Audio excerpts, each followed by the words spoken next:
গত বছরে আমাদের কলকাতার বাড়িতে ছোট্ট করে লক্ষ্মী পুজো হয়েছিল, আর তখন ছোট্ট শ্রিয়ান খুব এনজয় করেছিল এই লক্ষ্মী পুজোতে। ও মামির সাথে পুজো করছিল। ফ্লাওয়ার দিয়ে দাও, কেমন ভাবে পুজো করছে। ফ্লাওয়ার দিয়ে দাও, ঠাকুরকে ফ্লাওয়ার দিয়ে দাও, লক্ষ্মী মাকে ফ্লাওয়ার দিয়ে দাও। হ্যাঁ দিয়ে দাও, ঠিক আছে। ঘন বাজিয়ে দাও, একটু একটু ঘন বাজিয়ে দাও।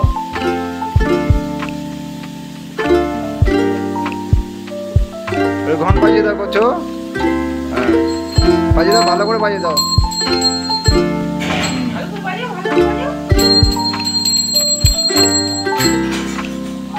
নমা করে দাও, এবার নমা করো, এবার নমা করো, পুজো হয়ে গেছে।